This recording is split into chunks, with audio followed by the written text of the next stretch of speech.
Hello everyone and welcome back to my inspiring tutorial. So our today's topic is archaeopteryx. वैसे हमने topic जो start किया था dinosaurs and Archaeopteryx, जो पूरा टॉपिक था, हमने इससे पहले आपने अगर डायनासोर्स का वीडियो देखा होगा तो उसमें हमने बात की थी इसके बारे में, लेकिन आर्कियोप्टेरिक्स उस वीडियो में नहीं कंप्लीट हो पाया था, इसलिए हम आर्कियोप्टेरिक्स को इस वीडियो सेगमेंट में स्टार्ट कर रहे हैं। सो ओवरऑल ये पूरा एक साथ में ही टॉपिक पढ़ना होता है हमें डायनासोर्स एंड आर्कियोप्टेरिक्स का, लेकिन आर्कियोप्टेरिक्स को हम इस वीडियो सेगमेंट में ले रहे हैं और डायनासोर्स का एक पूरा वन शॉट वीडियो ही था जिसमें सारी चीजें हमने कवर कर ली थी। सो आर्कियोप्टेरिक्स जो है एक बहुत प्रिमिटिव वर्ड था जो कि एक तरह की कनेक्टिंग लिंक है रेप्टाइल्स और एव्स के बीच में, यानी बर्ड्स के बीच में। जैसे कि डायनासोर्स में अगर आपको याद होगा थोड़ा बहुत रेप्टाइल से उसके कैरेक्टर्स मैच करते थे, वो उसमें से इवॉल्व हुए थे, इस टाइप की बातें हमने की थी। और आर्कियोप्टेरिक्स में हमें कनेक्टिंग लिंक का नाम यहाँ पर याद रखना है, कनेक्टिंग लिंक है ये, ठीक है। और कनेक्टिंग लिंक किसके बीच की है? ये रेप्टाइल्स और एव्स के बीच की। एव्स का मतलब आप वर्ड्स जानते ही होता है, तो ये इसके बीच की कनेक्टिंग लिंक है। ये पहला पॉइंट इंपॉर्टेंट हो गया। उसके बाद एक चीज और याद रखना है, ये क्या है? प्रिमिटिव वर्ड है। प्रिमिटिव वर्ड, प्रिमिटिव वर्ड लिख लिया यहाँ पर। तो ये दो बातें तो पहले इंपॉर्टेंट है, इसको याद कर लेना है आपको। उसके बाद ये वाली जो वर्ड्स हैं, यानी कि ये जो प्रिमिटिव वर्ड थी आर्कियोप्टेरिक्स, ये कंप्लीटली एक्सटिंक्ट हो चुकी है, ये अब दुनिया में नहीं दिखी जाएगी, ना मिलती है, खत्म हो गई, एक्सटिंक्ट है। और इसके जो फॉसिल्स है वो हमें मिले थे। ये सारी बातें आपको पता होना चाहिए। अब मैं इसका क्लासिफिकेशन पहले आपको यहाँ पर बताऊंगी कि इसका क्लासिफिकेशन क्या है। क्लासिफिकेशन, तो अब हम क्लासिफिकेशन को थोड़ा, पहले तो पेन चेंज करते, बहुत ज्यादा बोल्ड जा रहा है वो। सो फाइलम, सब फाइलम, क्या क्या देखने वाले हैं ये देख लेते हैं। फाइलम देखेंगे, सब फाइलम देखेंगे, फाइलम आ गया, सब फाइलम आ गया। ग्रुप देखेंगे, सब क्लास देखेंगे, ग्रुप के बाद यहाँ पर सब क्लास नहीं, ग्रुप के बाद सॉरी, हम पहले सुपर क्लास देखेंगे। सब क्लास थोड़ा लास्ट वाला हो जाएगा, हम पहले सुपर क्लास ले लेते हैं यहाँ पर। तो सुपर क्लास आ जाएगी, उसके बाद क्लास आएगी, फिर सब क्लास आएगी। हम इस टाइप के ऑर्डर में इसको देखने वाले हैं। तो ये 1 2 3 4 5 और 6 चीजें हमें देखनी है। तो फाइलम तो इसका कोऑर्डिनेटर हो जाएगा। जैसे पहले भी बात की थी, डायनासोर्स को पढ़ते वक्त कैसे सोचना है आपको पता है, कोऑर्डिनेट्स में ही आएगी ये सारी चीजें। वर्टिब्रेटा, उसके बाद यहाँ पर ही आ जाएगा नेथोस्टोमेटा। ग्रुप तो जी से जी याद रख लेना, ठीक है। नेथोस्टोमेटा आ गया इधर, नेथोस्टोमेटा। उसके बाद क्या याद रखोगे? टेट्रापोडा, 4 पैरों पे चलने वाले टेट्रापोडा। एव्स, 4 पैर होते लगभग, तो एव्स। उसके बाद फाइनली सब क्लास इसकी क्या याद करोगे? आर्कियो ऑर्निथिस, इस टाइप से याद रखना, आर्की और नीथिस, इस टाइप से याद रखना, ये आपको पूरा याद हो जाएगा। बर्ड्स जो है उनको कहा जाता है ग्लोरिफाइड रेप्टाइल्स। बर्ड्स को नॉर्मली क्या कहते हैं? जो बर्ड्स होती हैं उनको कहते हैं ग्लोरिफाइड रेप्टाइल्स। ऐसे रेप्टाइल्स जिनको ग्लोरीफाई किया गया हो उन्हीं को कहते हैं बर्ड्स।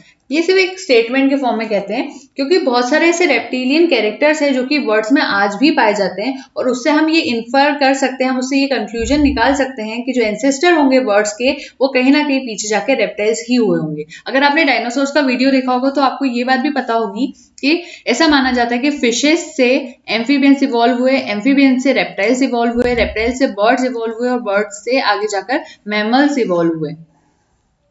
थोड़ा सा गलत हो गया लाइन, तो ये इस टाइप से आपको ये चीज को यहाँ पर याद रखना है। एक तो ये बात हो गई। अब आगे बात करते हैं। तो एक मैंने आपको बताया था कि एक हाइपोथेटिकल एंसेस्टर है जिसका नाम था प्रो एविस। ऐसा माना जाता है एक हाइपोथेटिकल एंसेस्टर प्रो एविस। तो ये प्रो एविस का क्या कंसेप्ट है कि ये कहीं ना कहीं इसके जो कैरेक्टर्स थे वो आर्की सूरियन रेप्टाइल की तरह थे, जिसका यू पार्केरिया के बारे में हमने बात की थी डायनासोर्स में, यू पार्केरिया नाम से, तो जो कि ट्राई एसिक पीरियड में पाए जाते थे। तो ऐसा माना जाता है जो यू पार्केरिया था वही इन बर्ड्स का एंसेस्टर था। तो यहाँ पे आप एक पॉइंट लिखिएगा, a hypothetical ancestor called proavis which resembled archosaurian reptile Euparkeria found during Triassic period has been proposed as ancestor of birds। ये यहाँ पर याद रखना है। अब उसके बाद जुरासिक पीरियड जब आया था, जुरासिक पीरियड, इसमें जो प्रिमिटिव वर्ड थी आर्कियोप्टेरिक्स, वो प्रो एविस से कैसे ओरिजिनेट हुई उसका आपको पता होना चाहिए। तो ऐसे कहा जाता है कि जब जुरासिक पीरियड आया था तो प्रो एविस ने, यहाँ प्रो एविस तो लिखा हुआ है, प्रो एविस ने क्या बनाया था? आर्कियोप्टेरिक्स को इवॉल्व किया था, आर्कियोप्टेरिक्स को इवॉल्व किया था, ये याद रखना है। तो बेसिकली हो क्या रहा है, सबसे पहले यूपार्केरिया नाम की कोई चीज थी, कलर चेंज कर लेते हैं, तो ग्रीन ले लेते हैं हम। सबसे पहले एक यूपार्केरिया नाम की चीज थी, ठीक है, यूपार्केरिया। उसके बाद उससे बना प्रोएविस, ये हाइपोथेटिकल एंसेस्टर था, प्रोएविस बना। उसके बाद इन्होंने बनाया आर्कियोप्टेरिक्स को, आर्कियोप्टेरिक्स को, और उसके बाद फाइनली मॉडर्न बर्ड, या फिर हम कह सकते हैं न्यू बर्ड, जो अभी फिलहाल चल रही है ना न्यू बर्ड, वो बनी मॉडर्न, या फिर हम कह सकते हैं न्यू बर्ड। ये इस टाइप का कंसेप्ट आपको यहाँ पर याद रखना है। और ये फॉसिल है जो आर्कियोप्टेरिक्स के, अगर आप इसको नेट पर सर्च करेंगे तो आपको मिल जाएगा, क्योंकि अभी मेरे लिए पॉसिबल नहीं है कि मैं अभी आपको स्क्रीन पर शो कर पाऊं। तो जो पहला फॉसिल था आर्कियोप्टेरिक्स का, कलर ले लेते हैं पहले, तो इसकी बात हो रही है आर्कियोप्टेरिक्स की।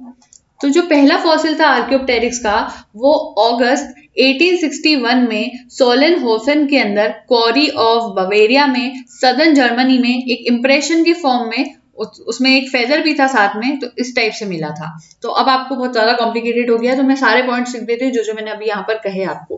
पहला, आर्कियोप्टेरिक्स पहला फॉसिल था जो कि कौन से टाइम पर मिला था, अगस्त में मिला था, 1861 में मिला था। और कहां से मिला था, सोलेन होफेन क्वेरी में मिला था, ऑफ बवेरिया, बेवेरिया, यहां से मिला था। कहां पर, of southern Germany, SOUTHERNGERMANY, southern Germany, यहां से मिला था। कैसे मिला था, एक इंप्रेशन के फॉर्म में मिला था, उसका एक फेदर इस टाइप से मिला था।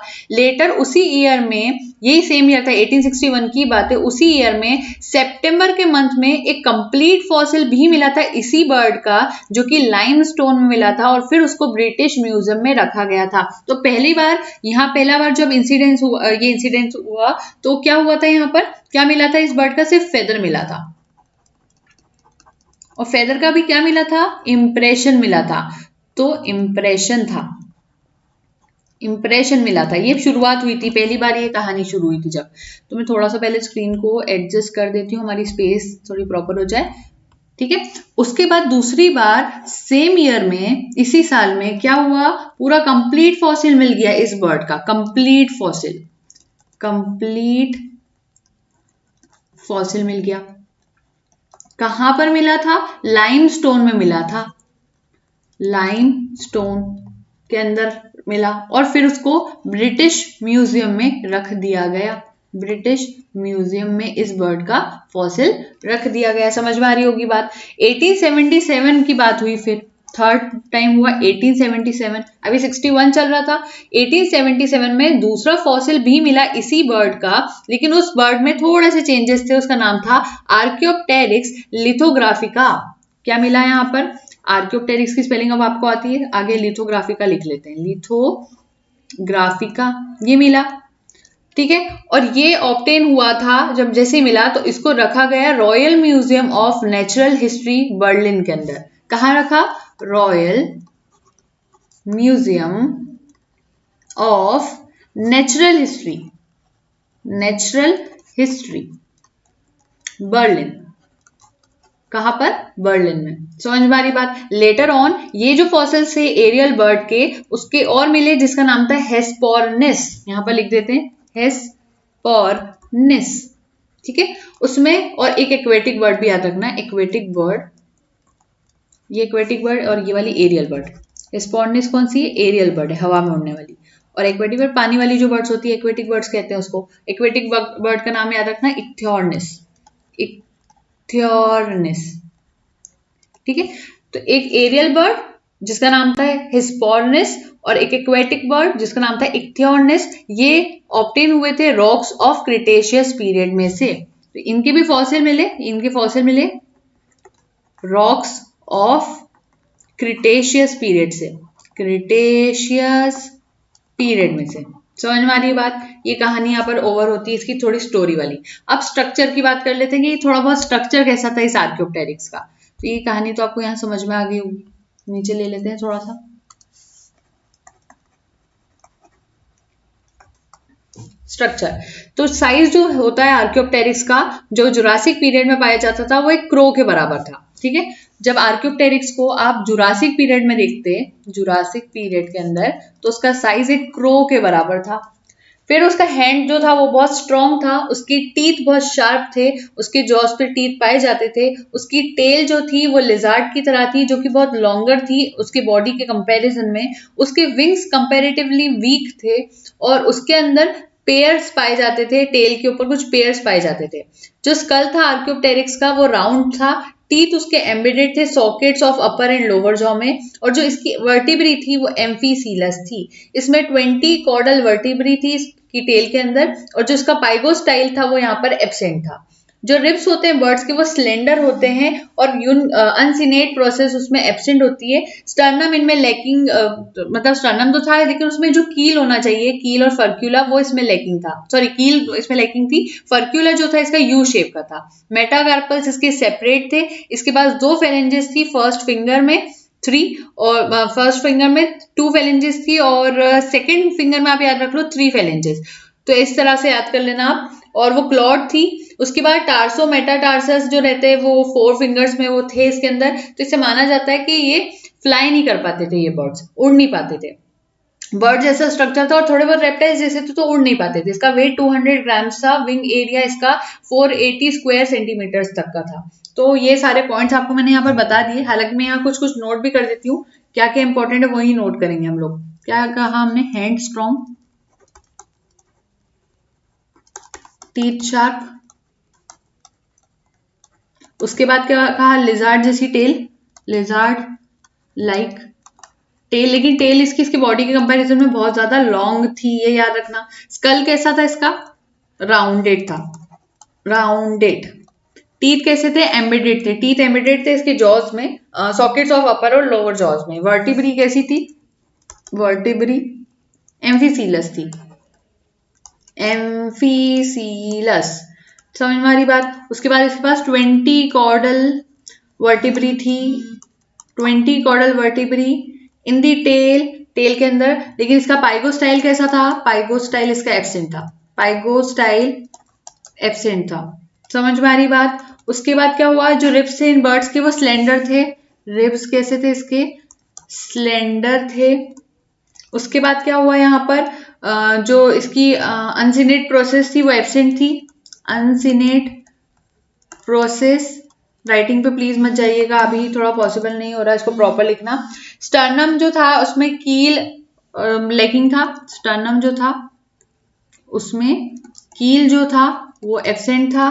फर्क्यूला इसमें पाया जाता है लेकिन यू शेप का था, इसका फर्क्यूला यू शेप का था। मेटाकार्पल्स इसके सेपरेट थे। There were 2 phalanges in the first finger, 3 in second and third finger, and all were clawed.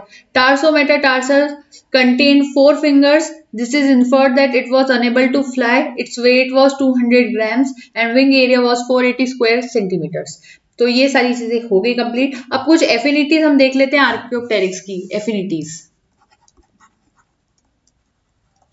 Affinities क्या एफिनिटीज होती है, क्या सिमिलैरिटीज होती है, वो कहीं ना कहीं हम इसमें देखेंगे। तो जो आर्कियोप्टेरिक्स है उसको माना जाता है कि वो रेप्टाइल्स और बर्ड्स के कनेक्टिंग लिंक है, यानी उसके कुछ कैरेक्टर्स बर्ड्स जैसे हैं और कुछ कैरेक्टर्स उसके रेप्टाइल्स जैसे हैं। तो इसमें ऐसी क्या क्या चीजें हैं जो कि कैरेक्टर्स ऑफ रेप्टाइल्स में होती है? तो हम एक तरफ तो रेप्टाइल्स वाले कैरेक्टर्स देखेंगे जो कि आर्कियोप्टेरिक्स में थे, और दूसरे हम बर्ड्स वाले यानी एव्स वाले देखेंगे। तो बीच में एक इमेजिनरी लाइन ड्रॉ कर लेते हैं ताकि हम इसके कैरेक्टर समझ सके। तो हम बेसिकली देख क्या रहे हैं? कैरेक्टर्स देख रहे हैं, कैरेक्टर्स। समझ में आ रही बात? अब वर्टिब्री कैसी थी? इसकी वर्टिब्री थी एम्फीसीलस, एम्फीसीलस। जैसे रेप्टाइल्स में एम्फीसीलस होती है, मैं रेप्टाइल्स के सेक्शन में जो भी चीजें लिखूंगी वो इसका मतलब ये शो कर रही है कि आर्कियोप्टेरिक्स के अंदर ये वाले कैरेक्टर्स मिल जाते हैं। तो रेप्टाइल्स के अंदर भी एम्फीसीलस वर्टिब्री होती है और आर्कियोप्टेरिक्स में भी एम्फीसीलस वर्टिब्री होती है।